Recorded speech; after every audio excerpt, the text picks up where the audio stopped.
यतो यथा समीहसे ततो नो अभयं कुरु सन्ना कुरु प्रजाभ्यो वन्यपशुभ्यः सुशान्तिर्भवतु।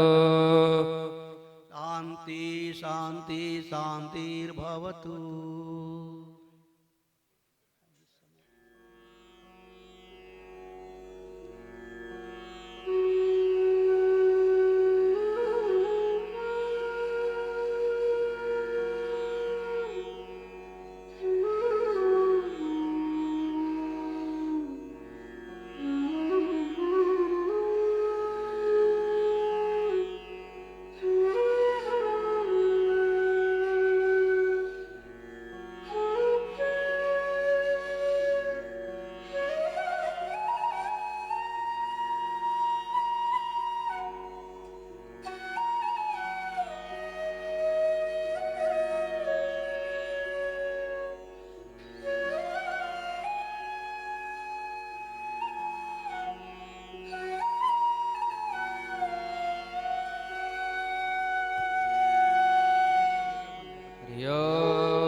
दीपो ज्योति परब्रह्म दीपो ज्योतिर्जनार्दन दीपो हरतु मे पापम्।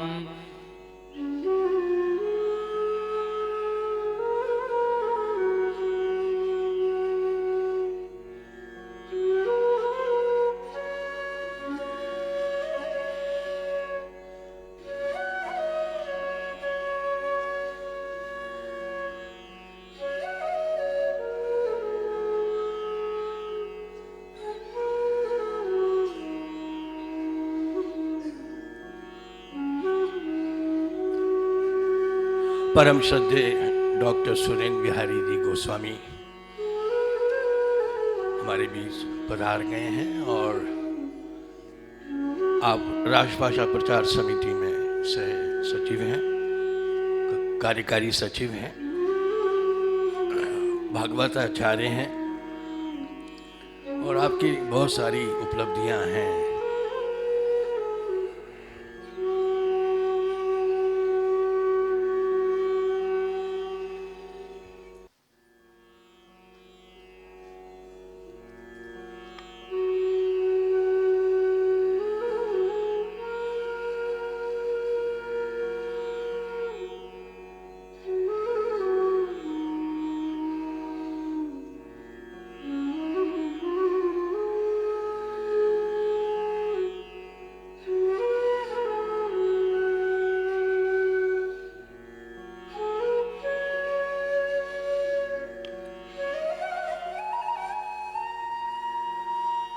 प्रतिष्ठान के सचिव परम श्रद्धेय श्री कैलाश जोशी जी से आग्रह कि वे हमारे अतिथियों का स्वागत करें।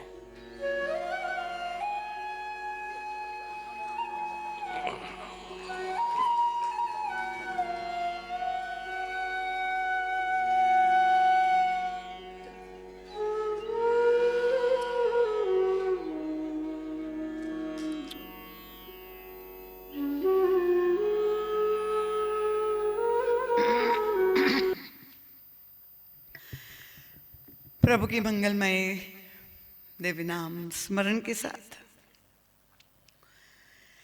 सर्वप्रथम मैं अपने परमाराध्य प्रातः स्मरणीय परम वंदनीय अर्चनीय श्री सद्गुरुदेव भगवान की अत्यंत कृपामयी दिव्य तेजोमयी आनंदमयी प्रकाशमयी ज्ञानमयी रसमयी मंगलमयी उपस्थिति को यहाँ पर प्रत्यक्ष रूप से अनुभव करती हूँ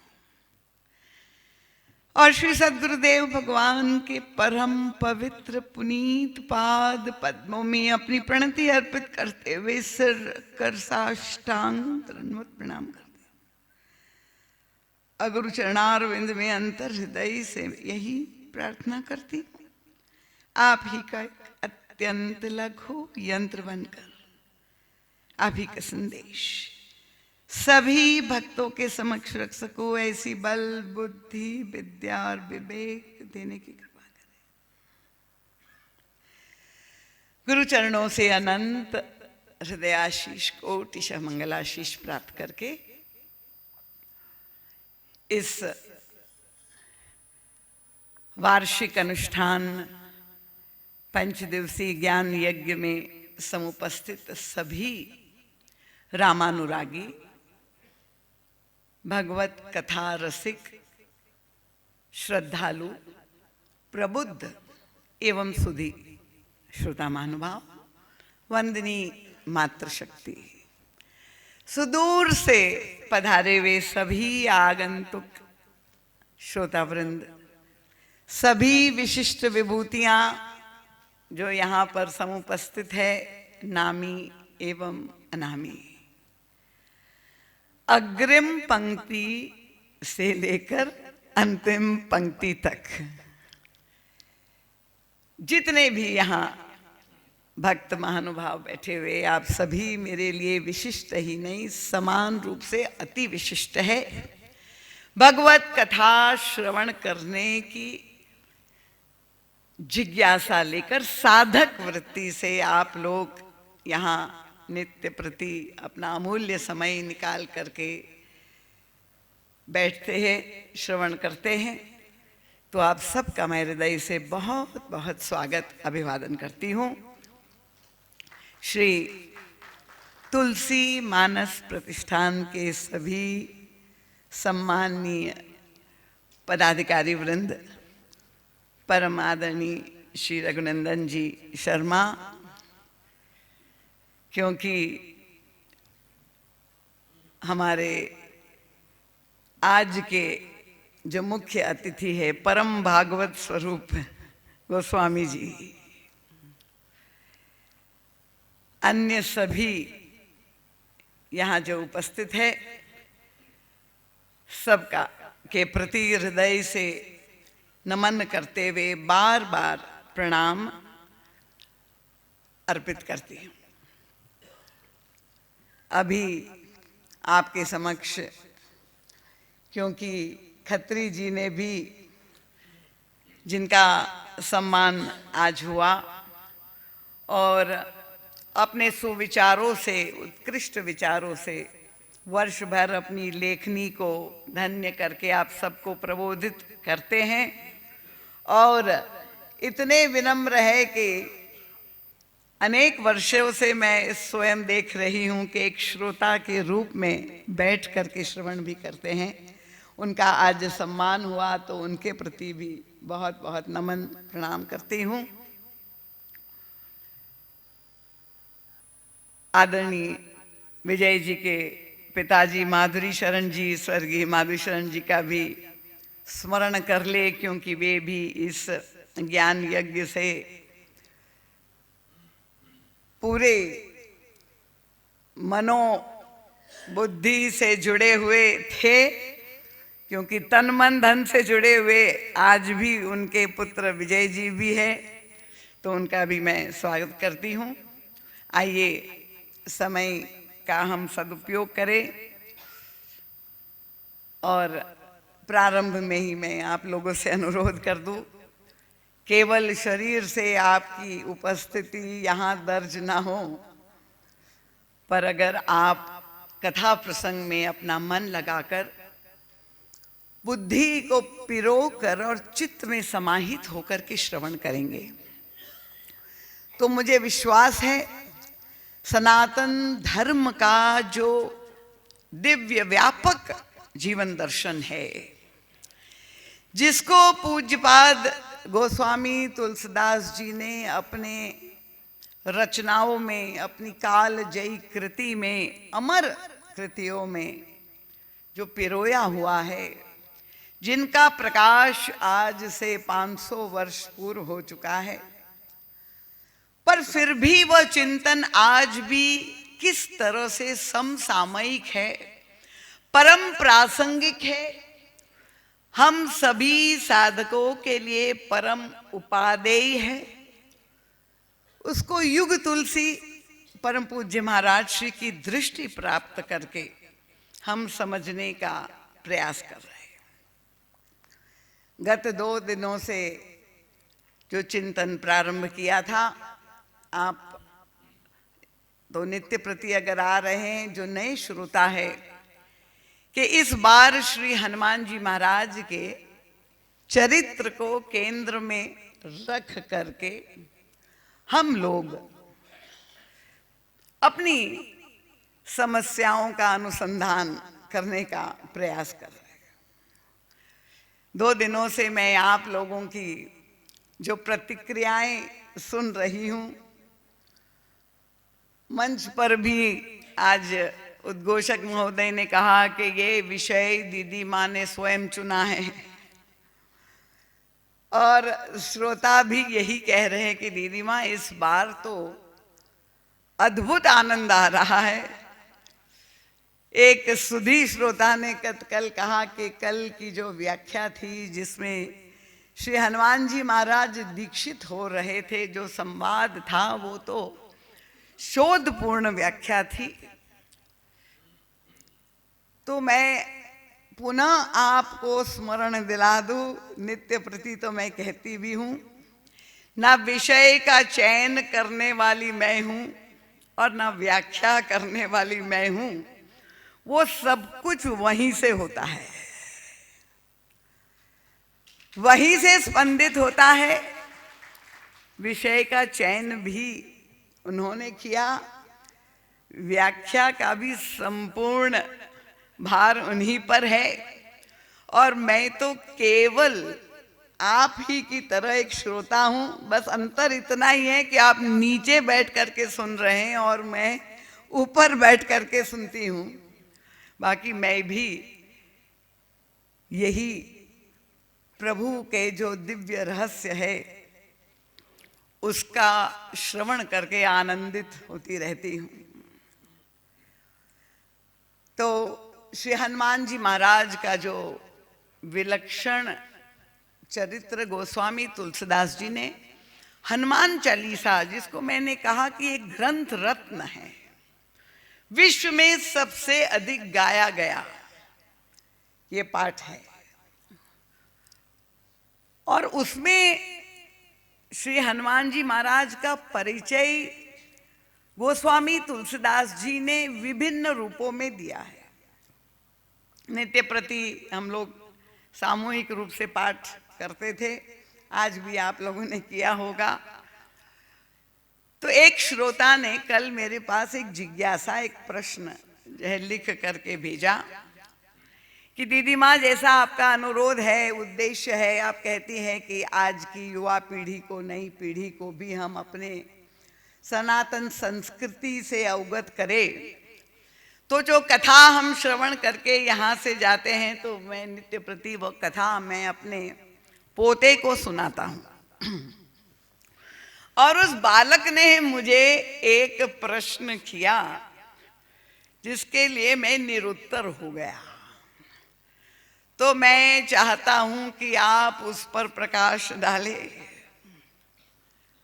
और प्रश्न उन्होंने बहुत सुंदर किया। उस बालक ने प्रश्न किया कि दादाजी बताइए, हनुमान जी के वास्तविक पिता कौन है?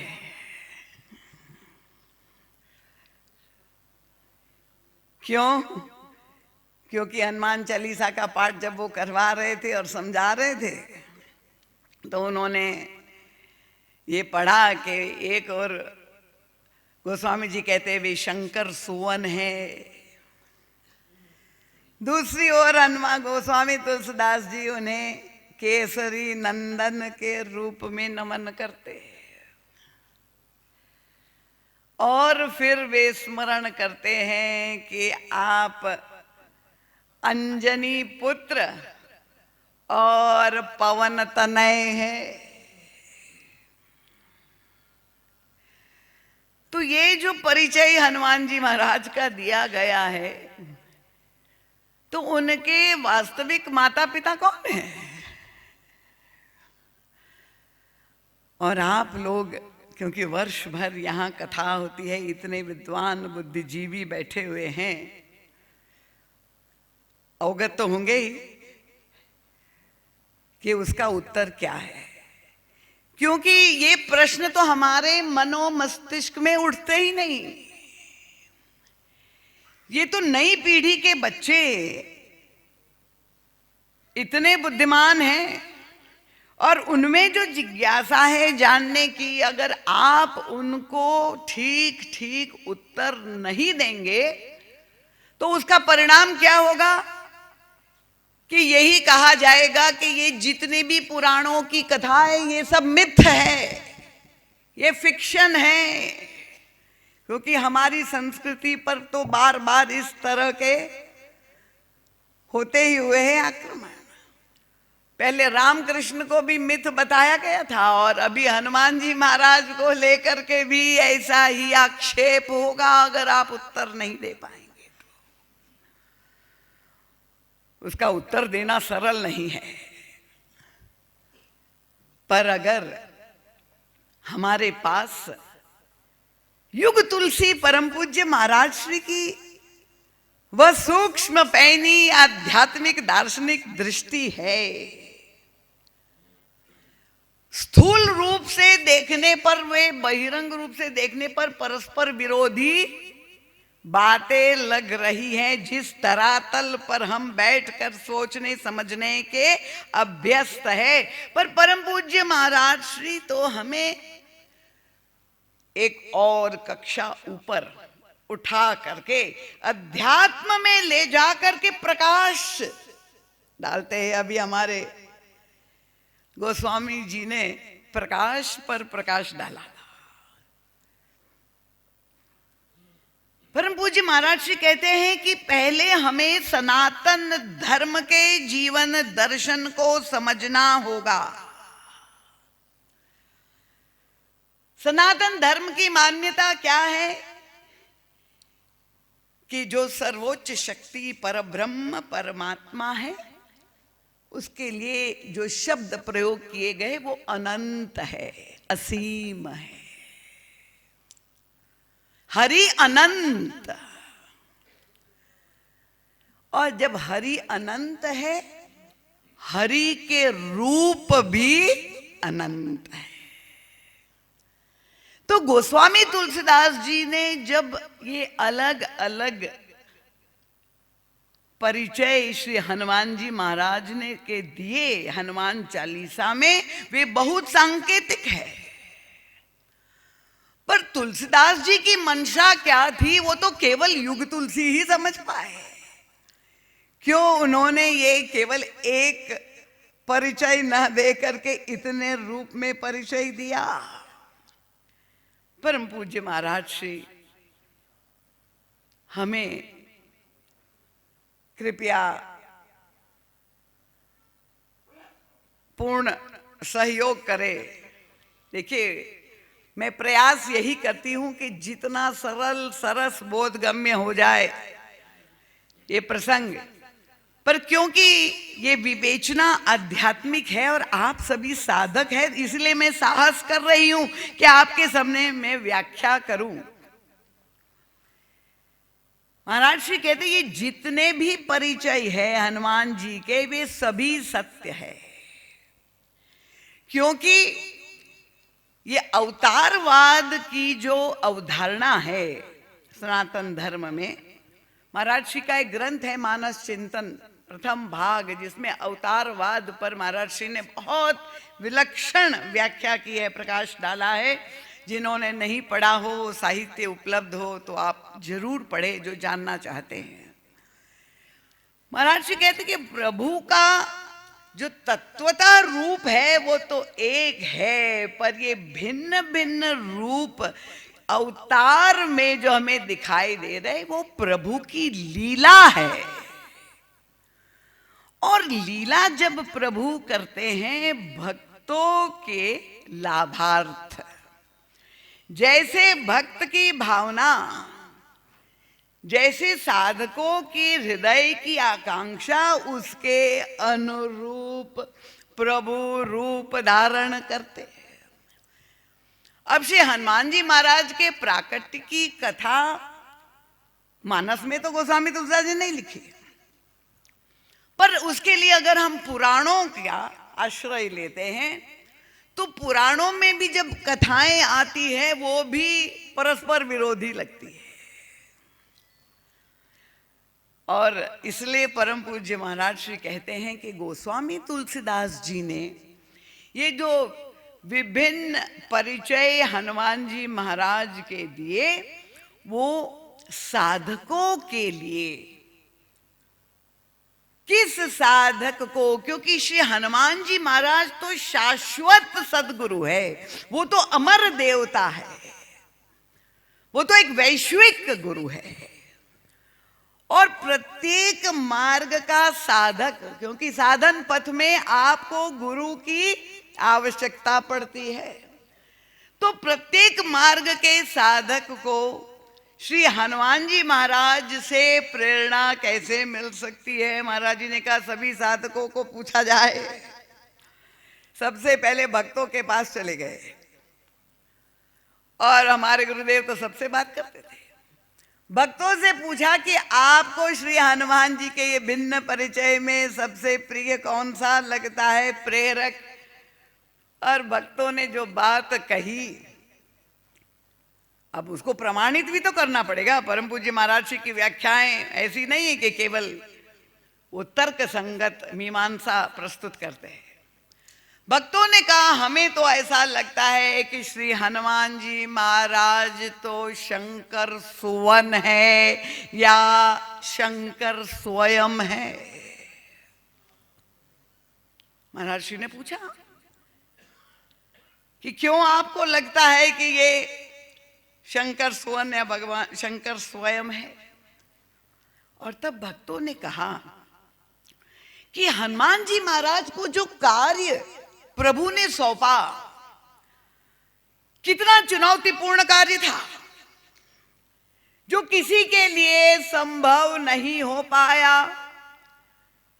क्या कार्य था? 400 योजन 100 योजन का समुद्र पार करके और 400 कोस सोने की लंका, जो त्रिलोक विजयी रावण के द्वारा शासित थी, जो निशाचरों की नगरी थी, जो घोर जहां तमसाच्छन्न वातावरण था, उस लंका नगर में भक्ति रूपा सीता जी की प्राप्ति करनी थी। और भक्ति की प्राप्ति किसको हो सकती है? गोस्वामी तुलसीदास जी ने भक्ति सिद्धांत का निरूपण करते हुए मानस में लिख दिया कि बिनु विश्वास भगति नहीं, तेहि बिनु द्रवई न राम। और विश्वास के घनीभूत रूप कौन है? आज श्रावण का सोमवार है और आप लोग सब पूजा करके आए होंगे। प्रारंभ में ही गोस्वामी तुलसीदास जी ने गणेश जी की वंदना करते हुए पहले ही जिनका स्मरण किया है, भवानी शंकरौ वंदे श्रद्धा विश्वास रूपे। जो घनीभूत विश्वास के प्रतीक है भगवान शंकर।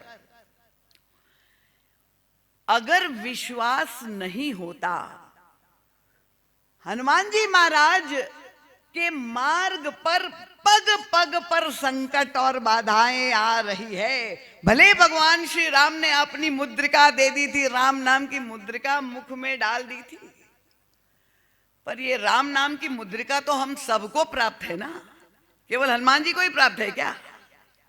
आप लोगों को प्राप्त है कि नहीं? ऐसा कोई है संसार में जिसको नहीं?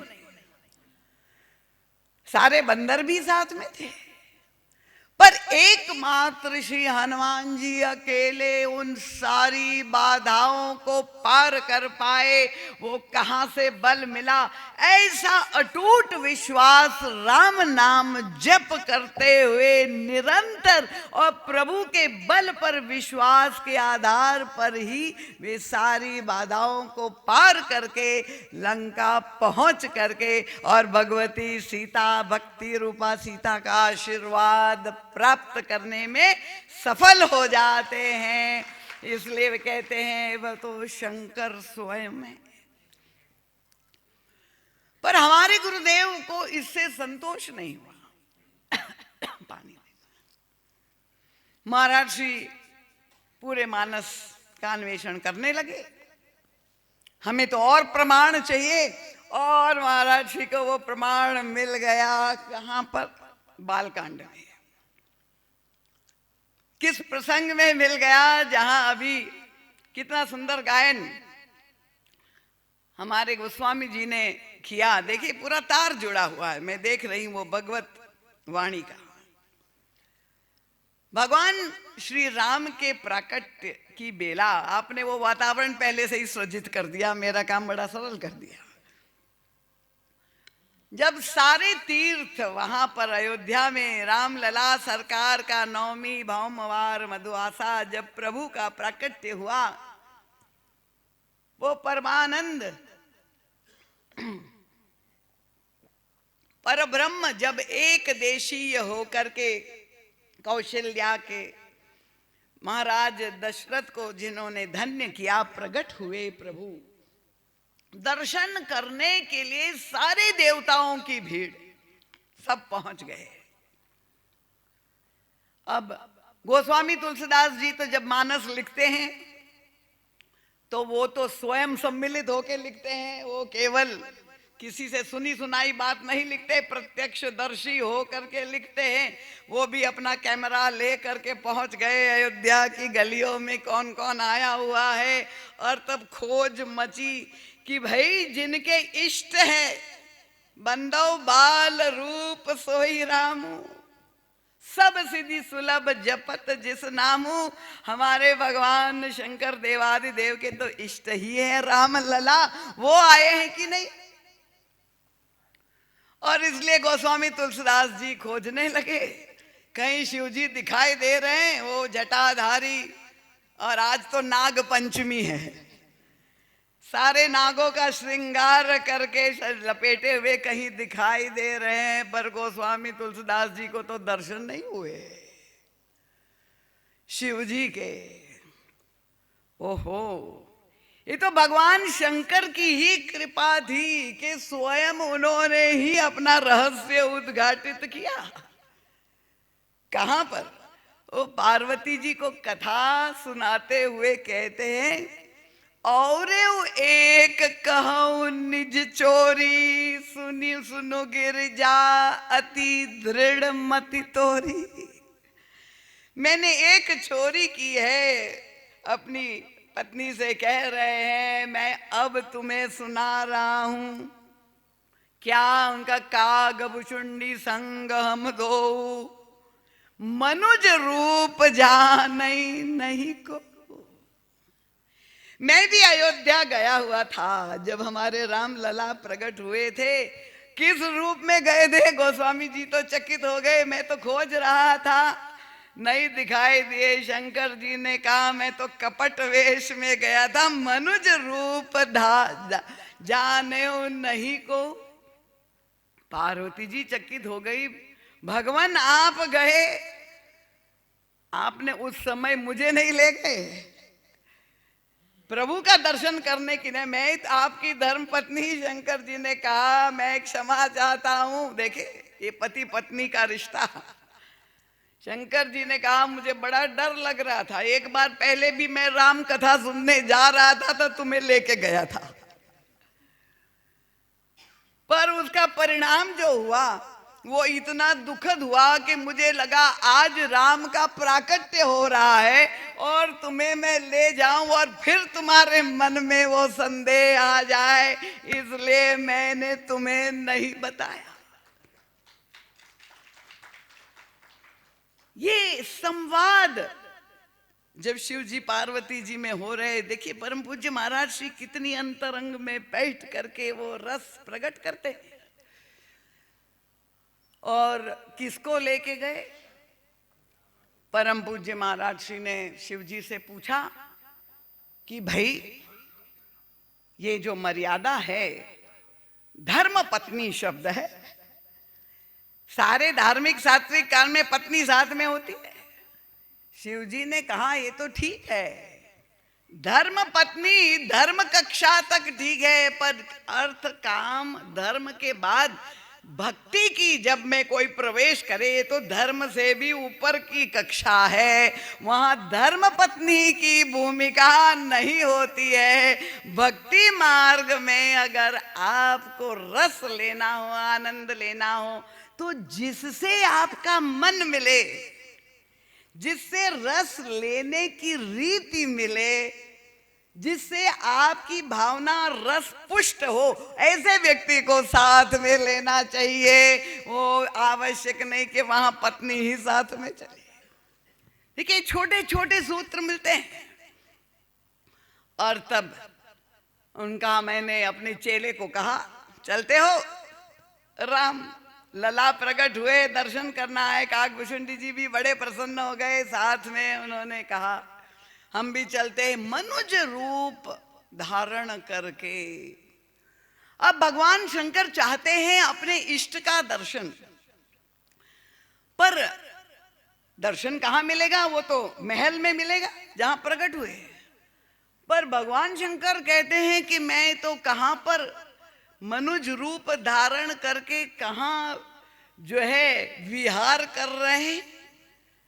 तो कहते परमानंद प्रेम सुख भूले, बीथि न फिरई मगन मन भूले। अब बताइए, भगवान शंकर अयोध्या की वीथियों में विचरण कर रहे हैं। अरे वीथियों में आप भर इतनी भीड़ है, सब रामलला के दर्शन करने के लिए, और भगवान शंकर अपने इष्ट का दर्शन करना चाहते हैं, पर वहां महल में न जाकर वीथियों में घूम रहे। आप कह सकते हैं कि उस समय, आजकल जीपीएस का जमाना है ना, कहीं पहुंचना है लोकेशन मिल जाए, जीपीएस ऑन कर दिए तो गाड़ी से रास्ता मिल जाए। उस जमाने में जीपीएस नहीं था, तो क्या भगवान शंकर रास्ता भूल गए? नहीं नहीं। अब हमारे गुरुदेव की भूमिका आ गई, पहुंच गई भगवान शंकर के पास। ऐसी उनकी स्थिति, परमानंद में ऐसे फूले हुए। पूछा, महाराज आप यहां किसका दर्शन कर रहे हैं? और भगवान शंकर ने इंगित किया, केवल इशारे में कहा, वो देवियां जो लौट रही थी रामलला सरकार के दर्शन करके, भगवान शंकर ने इंगित किया मैं तो उनका दर्शन कर रहा हूं। परम पूज्य महाराज श्री समझ गए कि ये जो दिव्य लीला कर रहे हैं भगवान शंकर, ये हम सबको सिखा रहे हैं, प्रबोधित कर रहे हैं। जीवन में अगर आप रस पाना चाहते हैं, हम लोग क्लासेस में जाते हैं सीखने। किस क्लास को जाते हैं? Art of living. Art of living के क्लासेस में जाते हैं, जरूर जाइए, बंद मत करिए। पर यहां तो भगवान शंकर सिखा रहे art of blissful living, art of happy living.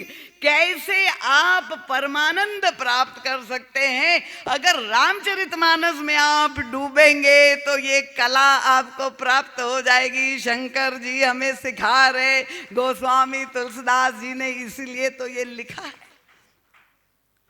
परम पूज्य महाराज श्री स्मरण करते हैं, याद आ गया मुझे अभी, गोस्वामी जी ने कहा मैं वृंदावन से यात्रा करके आ रहा हूं, रस की भूमि से, भक्ति की नगरी से। और श्री वृंदावन धाम के एक रसिक संत रूप गोस्वामी जी, रूप गोस्वामी जी के आराध्य भगवान श्याम सुंदर श्री कृष्ण, उनकी आराधना और उपासना में डूबे हुए। तो सब लोगों ने जाके पूछा, महाराज आप क्या ये साधना जो करते हैं वो क्या निर्वाण मोक्ष पाने के लिए कर रहे हैं? भक्त लोग तो जाके अपने गुरुओं से, संतों से प्रश्न पूछते हैं, जिज्ञासा रखते हैं। रूप गोस्वामी जी महाराज ने जो बात कही, कड़ी मीठी, उनका निर्वाण, उनका मेरे लिए निर्वाण क्या है? इनका निर्वाण निम्ब रसमेव रसान विज्ञा।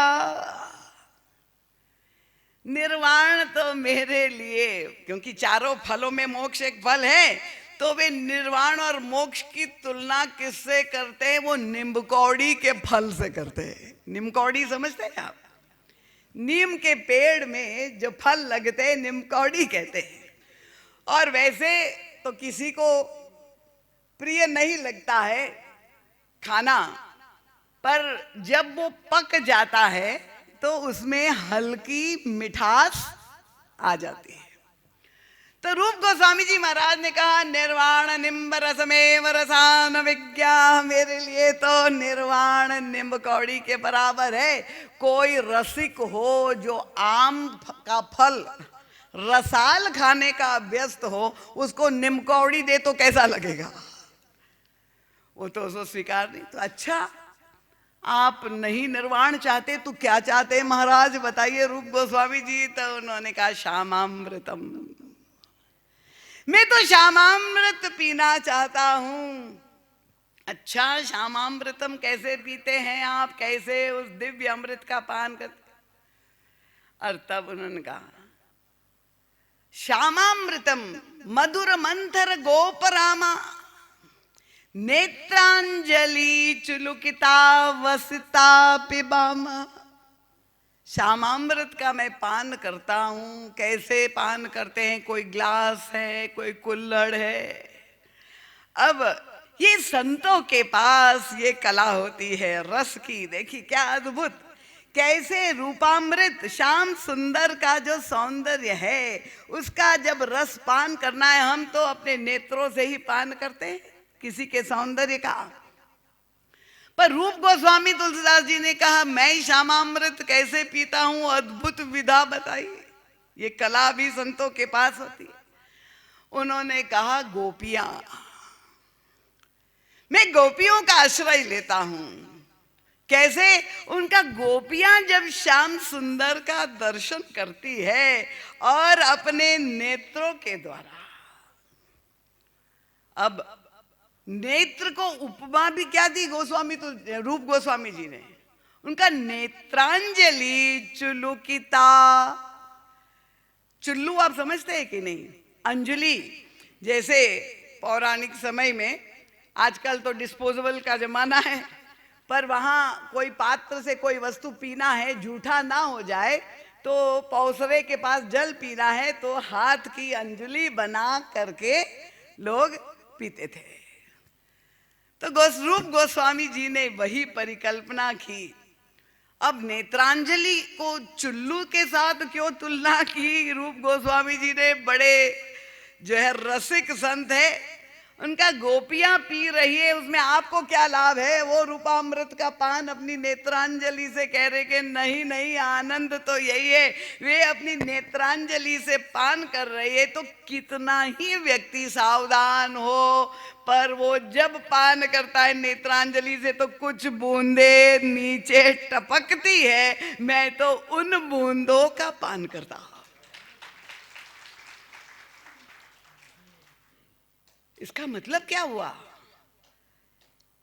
सीधे प्रभु के रूपामृत व दिव्य रस माधुरी सौंदर्य का पान आप कर सकते हैं, पर भक्ति शास्त्र की मान्यता क्या है कि आपको भगवान का दर्शन आपको अभीष्ट है, पर सीधे अकेले प्रभु का दर्शन नहीं करना चाहिए। जब भी आप दर्शन करें, किसी न किसी भक्त के साथ ही भगवान का दर्शन करना चाहिए। उसका तात्पर्य क्या है? परम पूज्य महाराज श्री देखिए हमें ये विधा समझाते हैं कि जैसे हम शर्मा जी के घर गए, स्वागत में उन्होंने बहुत ही मधुर पेय बना दिया, बड़ा मीठा, पर उनकी सहधर्मिणी को लगा कि दीदी माँ का स्वागत करे, खाली मिठास से थोड़ी चला। उसमें उन्होंने एक दिव्य सुगंध, केवड़े का जल या गुलाब जल उसमें मिला दिया। तो जब मधुर तो था ही वो पेय, पर उसमें जब एक सुंदर फ्रेग्रेंस, जब रस उसमें मिला दिया तो वो पेय और स्वादिष्ट हो गया। तो संतों का तात्पर्य क्या है कि भगवान श्याम सुंदर तो बहुत ही सुंदर है, पर गोपियां जब दर्शन करती है अपने प्रियतम का, तो उसमें उनकी भावना का रस मिल जाता है, और जब वो भाव का रस मिल जाता है तो वो सौंदर्य में और अभिवृत्ति, स्वाद जो है वो सतगुणित हो जाता है। तो भगवान शंकर ने भी ये नई विधा सिखाई। वे भी अयोध्या की वीथियों में घूम रहे, किसका दर्शन कर रहे? वो देवियां जो पुलकित हो रही है।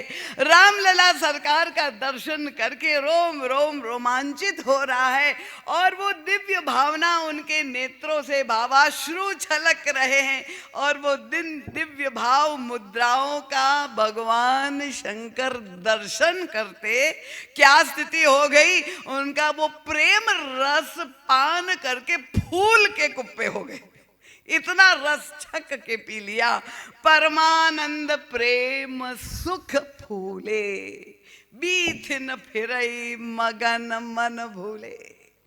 ऐसा रस, अब हम लोगों को तो उस पान का अभ्यास नहीं है। हम जो पान करके छक जाते वो दूसरा नशा है, पर जो सांसारिक नशा करके छक जाते उसकी कल्पना तो आप कर ही लीजिए कि प्रभु के रूपामृत में भी ऐसा आकर्षण है, उनके नामामृत में भी ऐसा रस है कि भक्त लोग उसमें छक करके परमानंद अनुभव करते हैं। ये एक विलक्षण रस लेने की, आनंदित होने की, प्रेम सुख। देखिए हम लोग सब कहते हैं क्या बताए, दुखी है, पर महाराज जी कहते देखिए इसी भगवान शंकर ने हमें ये सिखाया। स्वयं भले उन्होंने विष पान करके सबको अमृत बांटा हो, पर वे बता रहे हैं कि अगर आप सुखी होना चाहते हैं तो दूसरे के सुख में सुख लेना सीख लीजिए, तो आपको परम सुख की प्राप्ति हो जाएगी। वो प्रेम सुख में डूब करके फूल करके आनंदित हो रहे। अब यही आनंद वीथियों में इतने दिनों तक लिया। काकभूषुंडी जी ने कहा महाराज आप तो भले हमको फंसाया, आप तो आनंद में डूब रहे हैं, क्या दर्शन नहीं कराओगे सरकार का? और तब भगवान शंकर ने कहा बिल्कुल कराएंगे। क्या किया? अब दूसरी विधा, शंकर जी नई नई कलाओं का दर्शन हम सबको करा रहे हैं। क्या बन गए? अब बन गए ज्योतिषी। अपने रूप में नहीं, महाराज जी ने देखा, पहुंच गए। भगवान सिद्धांतवादी तो सब जाके प्रश्न के कि प्रभु ने साफ किया, कहा है जिनका दर्शन आप करने आए हैं, भगवान राम कहते मैं किनको सुलभ होता हूं, उनका निर्मल मन, जन सो मोहि पावा, मोहि कपट छल छिद्र न भावा। और आप तो कपट वेश बना करके आए हैं, तो आपको दर्शन कैसे हो सकता है? ज्योतिषी बन करके आप जा रहे हैं। भगवान शंकर ने बड़ी मीठी बात कही, महाराज जी सुन पाए। भगवान शिव जी ने कहा जिनका दर्शन करने आया हूं उन्होंने भी तो कपट वेश ही बनाया है, ये उनका वास्तविक रूप नहीं है। तो जब वहां से कपट चल गया तो यहां से भी चल जाएगा। ठीक है, ज्योतिषी बन गए। अब ज्योतिषी क्यों बन गए? क्योंकि ये तो मनोविज्ञान सब लोग जानते हैं कि जब भी कोई बालक का प्राकट जन्म होता है घर में, तो सबसे अधिक माता पिता को चिंता होती कि ये बालक जो आया है भाई वो कैसा है, उसका भविष्य कैसा है, कल्याणकारी है कि नहीं। देखिए गोस्वामी तुलसीदास जी के पिता भी ज्योतिषी थे और उन्होंने भी उनका भविष्य देख करके, दुर्भाग्य यही था उनका कि उनकी सारी ज्योतिष विद्या ही व्यर्थ सिद्ध हो गई कि उन्होंने ऐसे विलक्षण जो है बालक का परित्याग कर दिया। पर यही ज्योतिषियों के प्रति महत्व बुद्धि सबकी होती है। भगवान शंकर भी ज्योतिषी बन गए। अब ज्योतिषी बनकर कहाँ जा रहे? तो दिखाई क्या दिया? धन्य है प्रभु की करुणा। सीधे भगवान महल में नहीं है कौशल्या अम्बा के, कौशल्या अम्बा की परिचारिकाएं, सेविकाएं, आउट हाउस जिसे आप कहते हैं, जहां सेविकाएं दासियां रहती थी, वहां भगवान शंकर चले गए ज्योतिषी बनकर। और वहां प्रत्येक दासी में के घर में जा करके उनके हाथ का सारा हॉरोस्कोप नहीं देख रहे हैं, हस्तकला, जो है वो हाथ का जो है पूरा वो भविष्यवाणी करने लगे। और जब भगवान शंकर जब भविष्यवाणी कर रहे हैं, चमत्कृत हो गए, चारों ओर चर्चा हो गई, एक चमत्कारी बाबा आ गए। यही तो सब लोग चाहते हैं भाई, चमत्कारी बाबा जहां पर है भीड़ मच जाती है। आज हमारे शिव जी चमत्कार कर रहे हैं, बाबा के रूप में पहुंच गए और सब दासियां। भगवान शंकर तो बड़े विलक्षण हैं। उनका उद्देश्य क्या था? आज का युग जैसे पब्लिसिटी का युग है, तो अब समाचार महल में कैसे पहुंचे, उसको पहुंचाना है तो विधा क्या अपनाई कि वहां चले गए सेविकाओं के यहाँ, दासियां पहुंचाए समाचार, और वही हुआ जो वो चाहते। सब इतनी प्रसन्न होकर माँ के पास गई, माँ माँ समाचार है, अवध आज आगमी आयो। कौशल्या अम्बा ने कहा अच्छा कौन आया, कैसा है? उनका बूढ़ो। भगवान शंकर बूढ़े ज्योतिषी बन के गए थे, लेकिन नौजवान नहीं थे। उद्देश्य क्या था कि भाई जब बूढ़े हैं तो भाई अनुभवी है, वाइज, तो बहुत अनुभव है, तो वो उनकी भविष्यवाणी सही हो गई। उनको बूढ़ो बड़ो प्रमाणिक। नाम क्या है उनका? शंकर नाम सुनायो। महाराज से पहुंच गए, महाराज आपने नाम क्यों नहीं बदला?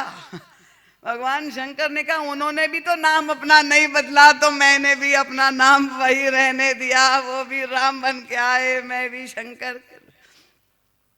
अब माँ ने कहा अच्छा बुला लो भाई ज्योतिष महाराज को। और भगवान शंकर को बड़े आदर से सेविकाएं जो है ले गई।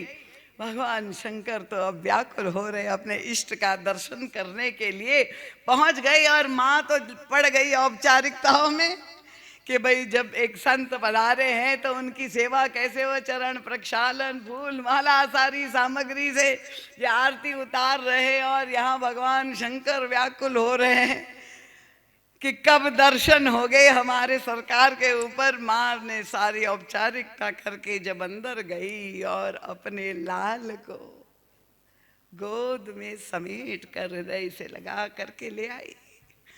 और भगवान शंकर के नेत्र तरस रहे थे वो दर्शन करने के लिए। धन्य हो गए, एक टक बिना पलक गिरे दर्शन कर रहे। ये कौन है जिसका मैं दर्शन कर रहा हूं? उनका व्यापक ब्रह्म निरंजन, निर्गुण विगत विनोद, ये व्यापक सर्वव्यापी ब्रह्म। सो अज प्रेम भगति बस कौशल्या की गोद। ये प्रेम और भक्ति के वशीभूत होकर ये अनंत ब्रह्म इतने छोटे रूप में बालक बन करके समेट कर माँ की गोद में आ गए। धन्य हो गए, प्रेमाश्रु गिर रहे भगवान शंकर के हाथ में। माँ ले आई और कहा महाराज कृपा करके आप आशीर्वाद दीजिए, आप बताइए मेरे लाल का भविष्य कैसा है। और भगवान शंकर ने कहा महारानी जी आप अपने बालक का कर कमल मुझे दीजिए, तब तो मैं हस्त रेखाओं को पढ़ूं। तब समझ में आए कितने चतुर थे। इसीलिए जो हाथ की रेखा कि स्पर्श मिल जाए प्रभु का, और वो छोटा सा दिव्य प्रभु का हस्त कमल भगवान शंकर ने स्पर्श पाया और दिव्य आनंद। और फिर वो भविष्यवाणी करने लगे, सारी लीलाएं राम विवाह तक सुना दी, आगे की कथा नहीं सुनाई। माँ ने कहा महाराज इतनी कथा सुनाए, मेरे बाल सब मंगल ही मंगल सुनाया, कुछ अनिष्ट तो नहीं है मेरे बालक के जीवन में। भगवान शंकर ने कहा माँ ये सृष्टि का जैसा नियम है, दुख और सुख दोनों ही होते हैं।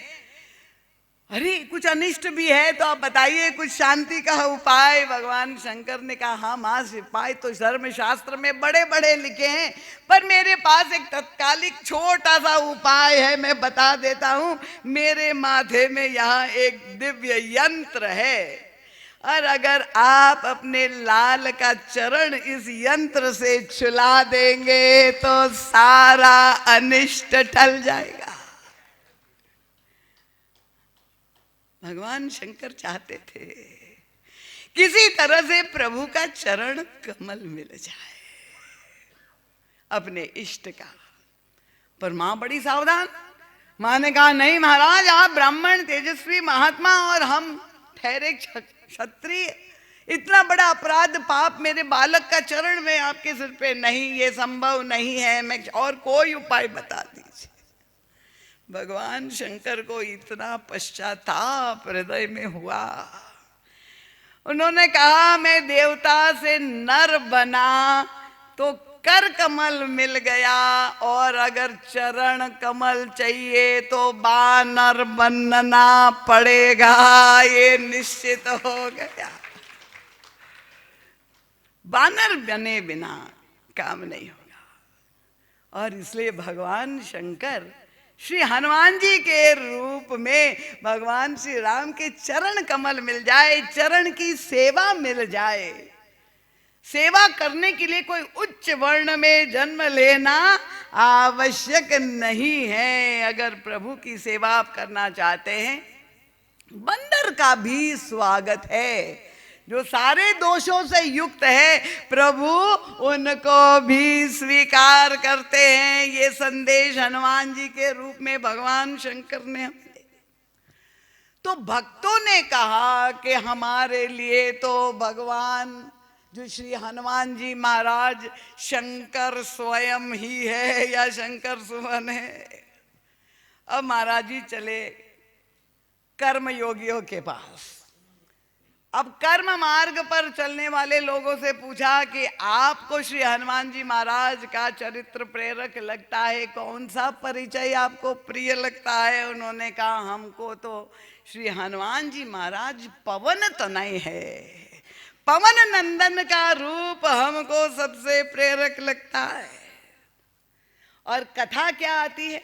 देखो पुराणों में भी कथा आती है कि वो संदर्भ आप जानते हैं, जब देवर्षि नारद के जो है अहंकार को नष्ट करने के लिए, उनके मद को का मर्दन करने के लिए भगवान विष्णु ने मोहिनी रूप धारण किया था। वो कथा आप पुराणों की जानते ही है। और वो ऐसा अद्भुत सम्मोहन था, देवर्षि नारद का तो प्रश्न ही नहीं, वो तो कथा दूसरी है।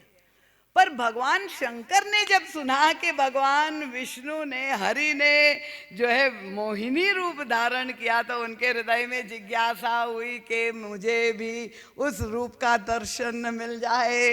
और भगवान विष्णु ने बहुत रोका, पर भगवान शंकर ने कहा ना, मैं क्यों वंचित रह जाऊं, मैं भी चाहता हूं।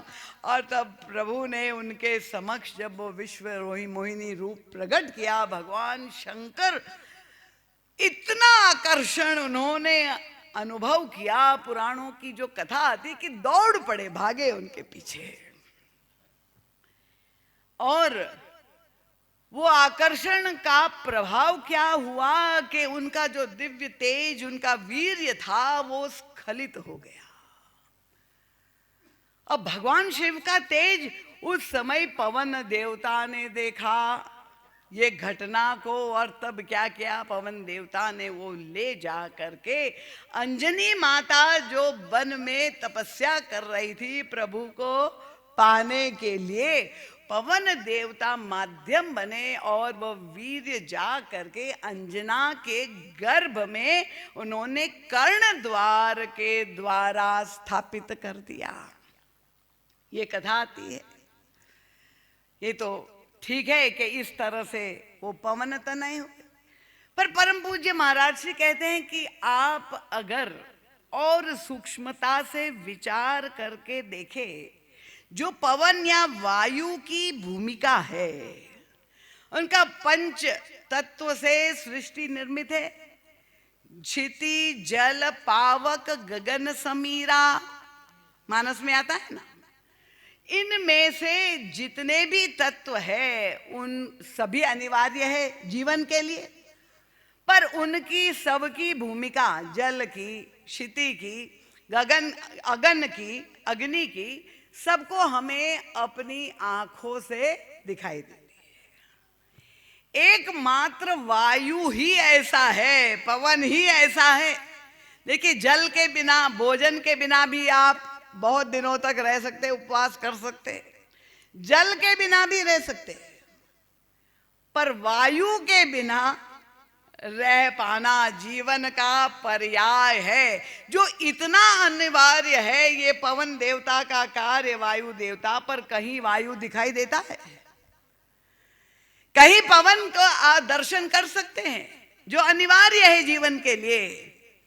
और इसीलिए महाराज श्री कहते हैं कि ये कर्म मार्गी लोगों के लिए एक बहुत बड़ा यहाँ पर एक सूत्र मिल गया साधना का, कि कर्ता दिखाई न पड़े, कर्म दिखाई दे पड़े। ये वायु देवता ने करके दिखाया, चाहे हमारे शरीर के रूप में देखे और चाहे सृष्टि में देख लीजिए। वायु की जो भूमिका है, हमारा शरीर भी, मन भी, वो तीन से ही तो बना हुआ है कि नहीं? वात, पित्त और कफ। और वात और कफ आप दोनों पंगु माने जाते हैं, जानते हैं कि नहीं? क्योंकि आयुर्वेद का खूब प्रचार है। शरीर में वात, पित्त और कफ तीनों हैं, त्रिधातु से बना हुआ है। पर वात और कफ पंगु है, और एक ही उनको चलायमान करते हैं, और वह पित्त और कफ पंगु है। वात ही गति प्रदान करता है, और इसलिए वायु नंदन, पवन नंदन, पवन पुत्र हनुमान जी कर्म योगियों के लिए वो ही हमारे लिए आदर्श है, परम प्रेरक है। तो कर्म सिद्धांतवादियों को तो संतोष हो गया। अब ज्ञानियों का प्रश्न आया। ज्ञानियों से पूछा कि बताइए, आपको श्री हनुमान जी महाराज के कौन सा परिचय प्रभावित करता है? उनका, हमको तो अंजनी नंदन हनुमान सबसे प्रिय है। अंजनी नंदन क्यों चाहिए? कठिन तो नहीं हो रहा है? समझ में आ रहा है कि नहीं आप सबको? सबको? पीछे वाले मौन बैठे हैं, समझ में आ रहा है? अंजनी नंदन इसलिए कहा क्योंकि ज्ञान मार्ग की जो साधना है, ज्ञान का मतलब कि हमें वो सत्य का साक्षात्कार हो, उसके लिए दृष्टि चाहिए। मैंने कथा के प्रथम दिन से ये चर्चा की थी। मर्मी सज्जन सुमति कुदारी, ज्ञान विराग नैन उरगारी। ये अंतश्चक्षु हमें जब होंगे, तभी हमारे हृदय में बैठा हुआ ईश्वर का हमें साक्षात्कार, वो दृष्टि हमें चाहिए। पर हमारे साथ समस्या क्या है? अगर दृष्टि रुग्ण है, मैंने कहा मोतिया बिंदु अगर दृष्टि पर हो गया है, तो दर्शन, सत्य का साक्षात्कार हृदयस्थ है प्रभु, पर उसका दर्शन नहीं होगा क्योंकि रुग्ण है। तो क्या किया जाए? उन्होंने कहा आपके नेत्र पर अंजन लगाने की आवश्यकता है। जब हम अंजन लगाएंगे तो वो कृपांजन के द्वारा हमारी दृष्टि उज्जवल हो जाएगी। और ये कृपांजन कौन दे सकता है? उनका अंजनी नंदन ही हमें वो कृपांजन देगा, तभी हमें ईश्वर का दर्शन प्राप्त हो सकता है। इसलिए हमें तो वही दृष्टि चाहिए। अब धार्मिकों की बात क्या कहे? उन्होंने कहा हमें तो केसरी नंदन नाम, महाराज जी का सत साहित्य आया हुआ है, वे तो अचानक ध्यान गया। सबकी अपनी अपनी व्याख्याएं। शरणागतों से पूछा महाराज जी ने, आपको कौन सा रूप पसंद है? शरणागतों ने कहा हमें तो हनुमान ही बहुत पसंद है। नाम क्यों? उन्होंने कहा कि जिन्होंने अपने मान का हनन कर दिया, वो हनुमान जी हमारे लिए प्रेरक है। और कथा ये आती है, अपना मान ही नहीं, इंद्र का भी जो गर्व था, वो भी जहां उन्होंने कथा, आप लोग सब पुराणों की जानते ही हैं कि जब जो हनुमान जी महाराज ने बाल समय जब वो लीला अद्भुत की थी, ग्रहण होने वाला था, और वो जो है सूर्य और चंद्र पर तो उन्होंने जो सूर्य भगवान को निगल दिया, तो इंद्र देवता ने जो है जा करके दोनों ने इंद्र देवता के पास जो है, कृपया एकाग्र होकर के श्रवण करें, क्योंकि जितना समय है, शिकायत की कि ये तो सृष्टि के नियम के विपरीत है, ग्रहण तो होना ही चाहिए। और तब इंद्र देवता अपना हाथ में क्या लेकर के आए? वज्र। बहुत अच्छा, चैतन्य है। वज्र लेकर के श्री हनुमान जी की ठुड्डी पर जहां प्रहार किया तो इंद्र का वज्र चूर चूर हो गया, उनका गर्व का भी हनन हो गया। हनुमान जी महाराज का वो नाम शरणागतों ने कहा हमें तो हनुमान जी का वही रूप पसंद है। पर परम पूज्य महाराज जी ने कहा सबको तो पूछ लिया, हनुमान जी को क्यों ना पूछे कि आपके माता पिता कौन है। और श्री हनुमान जी महाराज के पास जब पहुंच गए तो कितनी मीठी बात कही हनुमान जी ने कहा, मैं तो यही चाहता हूं, जब प्रभु से मिलन हुआ, कल वो प्रसंग आपके सामने मैंने रखा था, प्रथम दिन रघुनंदन जी ने भी सुनाया था, ऋषि मुख पर्वत पर जो संवाद हुआ था, जब श्री हनुमान जी प्रभु के चरणों में गिर पड़े और उन्होंने कहा, प्रभु नाथ जीव कर माया मोहा सो निस्तरई तुम्हारे छोहा। ये मोह और माया से जीव तब तक मुक्त नहीं हो सकता, अपने प्रयास से नहीं हो सकता जब तक आपका छोह न मिले। ये छोह क्या है? तो परम पूज्य महाराज जी कितना सुंदर समझाते हैं कि माता पिता का प्यार अपने बालकों के प्रति सभी होता है, पर जो नवजात शिशु होता है, जो पूरी तरह से असमर्थ होता है, छोटे बालक के प्रति जो वात्सल्य होता है वो छोह कहा जाता है। तो हनुमान जी ने कहा, प्रभु मुझे तो छोह की आवश्यकता है, तभी ये मोह मिटेगा, मैं इसलिए आपको नहीं पहचान पाया। प्रभु ने कहा अगर छोह जा चाहिए तो यहां नहीं वहां जाना पड़ेगा। और प्रभु ने उनको लंका भेज दिया। प्रभु ने दास के रूप में तो स्वीकार कर लिया, पर दास के रूप में हनुमान जी महाराज कह रहे कि समस्या का समाधान नहीं होगा, हमें मोह की समस्या का समाधान करना है। केवल सेवक हो करके काम बनने वाला नहीं है। सेवक में और पुत्र में अंतर रहता है ना। सेवक बहुत सेवा करता है तब स्वामी की कृपा प्राप्त करता है, और पुत्र को तो बिना कुछ किए सब कुछ मिल जाता है, उत्तराधिकारी बन जाता है। हनुमान जी ने कहा मुझे तो मां पुत्र के रूप में स्वीकार कर ले। व्याकुल है। और वो दिव्य अद्भुत लीला जो है, पहुंच गए लंका में, सारी विघ्न बाधाओं को पार करते हुए श्री किशोरी जी का दर्शन जब हुआ, इस दैन्य अवस्था में व्याकुल हो गए। और तब हनुमान जी महाराज अपनी समस्त कलाओं का प्रयोग करते हुए, सुंदर कांड में वो आप ग्रंथ है महाराज जी का सुंदर कांड की सुंदरता, क्योंकि अपने पास तो समय नहीं है, पर आप अवश्य इस ग्रंथ में पढ़े कि किस तरह से श्री हनुमान जी महाराज सारी कलाओं का, अष्ट सिद्धि नवनिधि सब का प्रयोग करते हैं। और अंत तो गत्वा हनुमान जी क्या करते हैं, अशोक वाटिका में जा करके हनुमान जी बैठ जाते हैं, छिप जाते हैं। तरु पल्लव महरहा लुकाई करई विचार करौ का भाई। हनुमान जी महाराज ने देखा रावण आया, श्री किशोरी जी को, माँ को धमका के डरा करके चला गया, और माँ व्याकुल है, दुखी है, माँ का दुख दूर कैसे करे। हनुमान जी ने क्या किया कि जिस संबल को मुझे प्रभु ने दिया है था, इस संबल के द्वारा मैंने सारी विघ्न बाधाएं पार कर दी, क्यों न मैं वही संबल माँ को दे दूं। यद्यपि देखा कि किशोर जी निरंतर जो है नाम जप कर रही है, वो आगे चल करके प्रभु से कह रहे पर श्री हनुमान जी ने कपि करि हृदय विचार दीन मुद्रिका डारी, राम नाम की मुद्रिका ऊपर से डाल दी और चकित चितव मुद्री पहचानी। किशोरी जी पहचान गई कि ये तो राम नाम की मुद्रिका, मेरे प्रियतम की मुद्रिका कहां से आई। देखने लगी पर मन में घबराई हुई कि ऐसा तो नहीं कि ये रावण बड़ा मायावी डुप्लीकेट अंगूठी ना बनाती हो। यहाँ आज कोई सराफ आए हुए हैं, डुप्लीकेट अंगूठी बन सकती है कि नहीं? हाँ, ये भी लोग स्वर्ण प्रभा वाले भी बैठे हैं, बन सकती है कि नहीं डुप्लीकेट? तो चितवत चकित श्री किशोर जी अब घबराई हुई कि ये असली है कि डुप्लीकेट है राम नाम।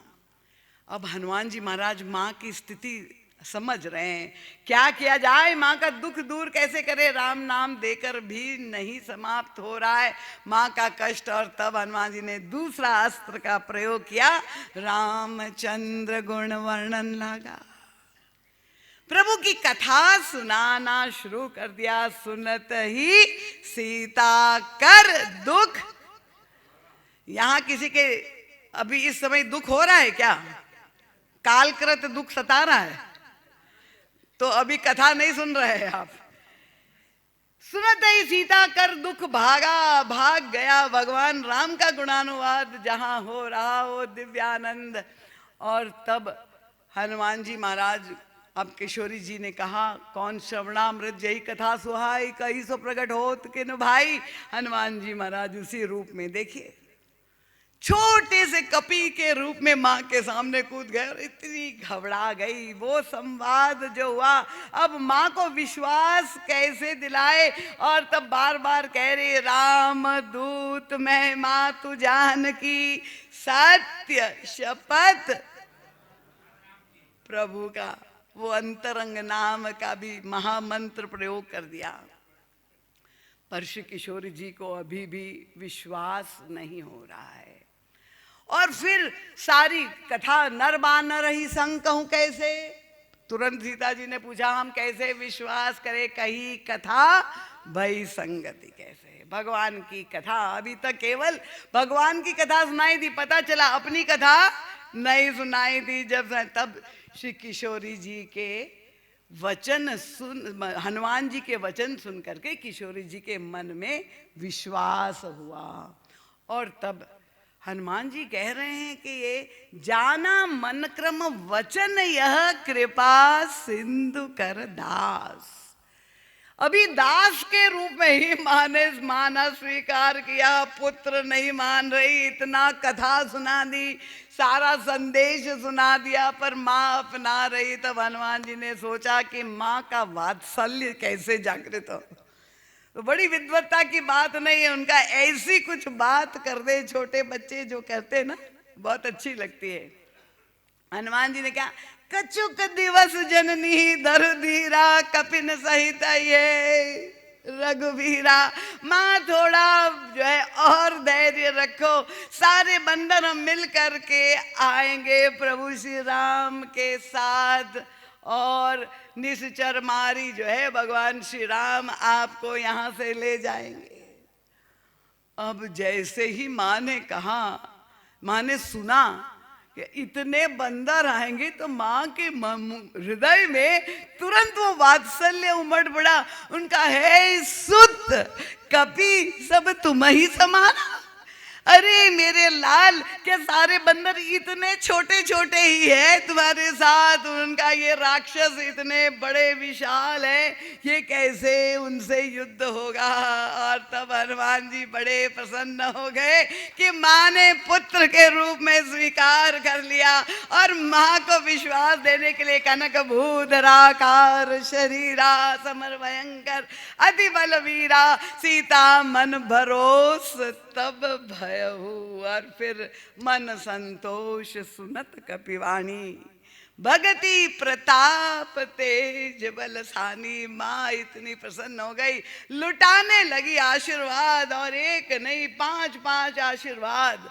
हो हुतात बल शील निधाना, अजर अमर गुण निधि सुत हो। 5-5 आशीर्वाद दिए। मुखर रूप में ऐसा आशीर्वाद श्री किशोरी जी ने पूरे मानस में किसी को नहीं दिया जैसे हनुमान जी को दिया है। भरत जी को भी मिला है आशीर्वाद, पर वहां तो किशोरी जी का मौन आशीर्वाद चित्रकूट में मिला हुआ है। सिया शीस दीन मन माही। पर हनुमान जी को तो मुखरित होकर के माने पर हनुमान जी पर कोई प्रभाव नहीं, निश्चेष्ट बैठे हुए, कोई इतना आशीर्वाद दिया सारे गुण के निधान हो जाओ, पर हनुमान जी महाराज जब बैठे हुए माँ समझ गए मेरे लाल को क्या चाहिए, माँ से अधिक कौन जान सकता है। और जैसे ही माँ ने कहा करई बहुत रघुनायक छोहू, बस मेरे प्रियतम प्रभु तुमसे बहुत प्यार करे। और करई कृपा प्रभु अस सुनी काना, निर्भर प्रेम मगन हनुमाना, बार बार नाय दसी। ये चमत्कार कैसे हो गया परम पूज्य महाराज के। ये हनुमान जी का जन्म हो रहा है, ये 5 आशीर्वाद उनके पंचकोश का निर्माण माँ ने किया। और जब उसमें राम प्रेम का प्राण फूंक दिया, हनुमान जी चैतन्य हो गए, कृत कृत्य हो गए। ये सारे प्रेमियों ने कहा हमारे हनुमान जी का नया जन्म है, ये श्री जानकी जी के अनुग्रह विग्रह है। और इसीलिए आज सारे संसार में जिस हनुमान जी की पूजा हो रही है वे जानकी नंदन हनुमान जी है। इसलिए आप ये झगड़े में मत पड़िए, ये विवाद में मत पड़िए कि वो वेश्री नंदन है, कि वो अंजनी पुत्र है। हनुमान जी स्वयं चाहते हैं कि परम जगत माता श्री सीता जी, जगत पिता भगवान राम मुझे पुत्र के रूप में स्वीकार कर दे। ये उनकी आंतरिक भावना है हनुमान जी महाराज की। तो ऐसे श्री हनुमान जी जो सभी साधकों के लिए परम प्रेरक है, वो विश्व गुरु बनने के एक ऐसे विलक्षण व्यक्तित्व धारण करते हैं। और हम लोगों का सौभाग्य है कि श्री हनुमान जी महाराज शाश्वत है, आज भी है। इसलिए गोस्वामी तुलसीदास जी सबसे अंत में कहते जय जय जय हनुमान गोसाई, कृपा करो गुरुदेव की नाई। तो वही श्री हनुमान जी महाराज से प्रार्थना है हम और आप सभी वह भरोसा विश्वास रखें उनके ऊपर। और जिस मार्ग में आप चलना चाहते हो, जैसी साधना आप करते हो, श्री हनुमान जी महाराज आपका मार्गदर्शन करने की क्षमता रखते हैं। इन शब्दों के साथ भगवान के नाम का जय घोष सब लोग करे, बोलिए सियावर रामचंद्र भगवान की जय। देखिए आज राम नाम की जयकार करे तभी हनुमान जी प्रसन्न होंगे। आप लोग अगर थक गए हो, भूखे हो गए क्या? भूखे तो नहीं हो गए? हाँ, व्यवस्था है नीचे भोजन की, उसकी आप चिंता मत करिए। बोले उमापति महादेव की जय। शंकर जी का द्वार है, शंकर अवतार हनुमान जी महाराज की जय। पूज्यपाद गोस्वामी तुलसीदास जी महाराज की जय। बोलिए भारत माता की जय। सद्गुरुदेव भगवान की जय।